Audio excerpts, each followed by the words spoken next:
have a special association with this week's parsha of Lech Lecha. Of course, it's the parsha in which you were born, but it's also something that I recall 7 years ago when you came home from kindergarten. The teacher was teaching the same Torah portion, Lech Lecha, and told the story of Abraham breaking the idols in his father's idol shop. And he said to his father that the idols fought amongst themselves and they smashed each other to bits. Now, it happened that the teacher that week had done a whole unit on truth and lying, Emet and Sheker, and you came home and I asked you about what went on in the school that day, and you said you were very confused. Said that here the teacher was talking about how important it was to always tell the truth and never to lie, and yet Abraham told a lie to his father. And yet we say that Abraham is, our forefather, our great Abraham. And you didn't understand. Which was it? What was going on there? And if lying is wrong, why is the teacher praising Abraham? Well, the fact is that you've always been perceptive beyond your years, and you are quick to call out anything that smacks of illogic or hypocrisy or falsehood. You cut to the heart of every matter, and you challenge conventional thinking. In many ways, in fact, you are like Abraham himself. He too challenged the conventional thinking of his time. It's a very risky thing to do. Abraham was a precocious boy who saw hypocrisy around him and sought real answers to life's essential meaning.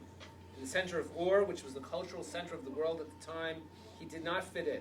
He is what we call an iconoclast, someone who goes his own way. And iconoclasts are not always appreciated by those around him.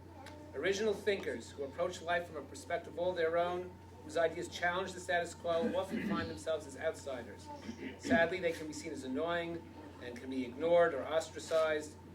But eventually, many who once challenged the norm have grown so accustomed to trying to fit in that they too, or we too, sometimes too easily fall into the trap of isolating a nonconformist. Yet it's ironic that our society also celebrates them, or at least what they do. Our greatest artists, innovators, composers, philosophers, scientists, mathematicians, inventors, political leaders, religious leaders, they are all iconoclasts. They dare to dream of a different world. These are the people who brought us jazz, computers, the iPod, democracy, impressionism, Harry Potter, monotheism, and we celebrate their accomplishments, even if we sometimes reject individualism that's around us. Abraham rejected the conformism of his time, and he dared to think differently. He stood his ground, but was forced to leave home. Lech Lecha, God told him, go to yourself, your true self, the place you know that's inside you, that only that you can see. I will take you to a place where you can be who you are and achieve your potential. You may be an outsider in Ur, but you can start over and create a new life for yourself in your own land. And the world will recognize and praise your uniqueness and your greatness. From the day you were born, Ora, you have been an iconoclast of sorts. I remember looking at you in the nursery, and all the other babies were either crying or sleeping. Not you. You were looking around, looking at this great new world that was around you, and you have always been curious. You were an early reader and a fast learner. Teachers and rabbis have always noted your keen insight and penetrating thinking. Over the past year, you and I sat and learned Rambam's Mishnah Torah, and you always demonstrate a quick grasp of complex concepts. You're quick to share whatever you know, sometimes in excruciating detail, but you are very focused on the things that matter to you, and I'm very grateful for that. I'm also thankful for the teachers and mentors who recognized your potential and nurtured it. This past Thursday was your Hebrew birthday, and you became a bat mitzvah. That was Thursday. 12 years in one day. Technically, this means that you are obligated as a Jewish woman in all Torah obligations, both affirmative and prohibitive. This happens purely by virtue of your age, not from any act that you do. You're responsible for fulfilling your religious and ethical obligations to your community and to God. But more spiritually, as a bat mitzvah, you're at an age where you begin to seriously explore your place in the world and how to mesh that specialness that's inside you with the world around you. So my bracha for you, Ora, is Lech. Go and find your true self, wherever that takes you. Be yourself. Don't let anyone judge you for failing to conform to their expectations. What makes you special are your unique qualities, the independence of thought, the burning passion to know, and wherever your path takes you, in science, art, Torah, or elsewhere, know always that Mommy and I are proud of you and have confidence that, like Abraham, you will be blessed Now you don't have to come here, please.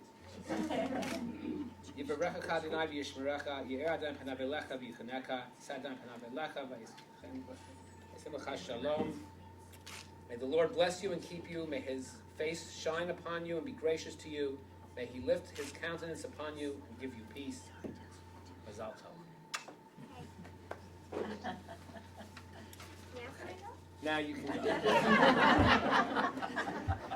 I just want to thank a few people. Thank you, Aura, for learning Rambam with me. I've enjoyed it immensely and look forward to continuing to learn and grow with you. I can hardly believe you're the same little girl I used to lift up with one hand. She's not here, but I want to thank Shira Schwartzman. She's been a mentor to Aura and helped her with her speech. She's one of the youth leaders from our synagogue, and she developed a fondness for Aura. Was actually excited and thrilled that I asked her to learn with Aura, and that's something very special. Thank you, Bonnie. Where are you, Bonnie? There you are. For devoting countless hours to making sure that our children have everything that they need and get to all the places they have to get to. Your love and devotion to our family knows no limit, and I thank you for being my life partner. Adina here. Thank you for being as patient as possible, being a really good sport while all the attention has been on your sister these past few months. It has not been easy, and I know that. But don't worry, your day is coming soon. Mom and Dad, thank you for everything you've done. You've been with us 24/7 from the moment Aura has been born. Now, many of you know that Aura and my mother have developed a very special bond, for which I'm very grateful.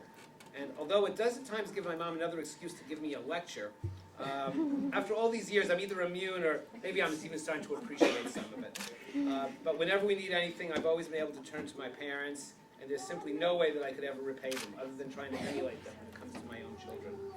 To my mother-in-law, Judy, thank you for your love and assistance, and of course your annual hospitality in the Sunshine State, turning us into temporary snowbirds. To my brother and my brothers and sisters-in-law and our entire extended family and friends, who have become the friends who have become part of that extended family. We're grateful for all of you, all the love that you share with us. And although I don't really follow sports all that much, I do thank Peter for making sure that Aura followed the correct path and roots for the Mets and not the other team. We won't even mention that. I would be remiss if I neglected to mention some of the people in Aura's life that are no longer here. She barely knew her grandfather, Reuben, but he cared very much for her. Phil Bodner, Grandpa Phil, whose jazz clarinet was on the soundtrack when you all arrived, so that he could be a part of this celebration, passed away just 2 years ago.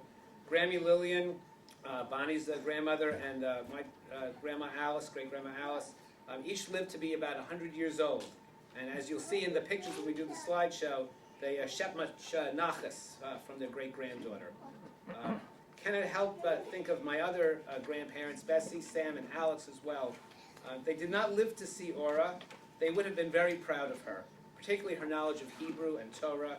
And I sometimes imagine my grandfathers especially, and me and Aura sitting around a Seder table, learning and debating late into the night like the rabbis of B'nai Brak that we talk about in the Haggadah. In a sense, they're there, and I think all of them are with us today. He was here earlier, and I'm sorry he had to leave, but Rabbi Knapp, who's the Aura's principal, he and the staff of Yavne Academy, when we moved to New Jersey, we had a choice of many schools, and without question, we picked the one that has really nurtured Aura's curiosity, and has a very caring staff that looks out for her at all times. That's all that I have. That's all. I know that was a lot. Mrs. Million. Mrs. Million. Mrs. Million. Well, what we're going to do is we're going to serve dessert. I think dessert is out. And after you've all had a chance to get some dessert, please come back over here, and we're going to turn on the 2 videos that we hope you will enjoy. Do we want to sing happy birthday to Aura? No. No? Well, there's a birthday cake and candles. There is a birthday cake and candles, so Aura can go out and blow out the candles. Okay. That's it. Please enjoy dessert. Thank you all for coming.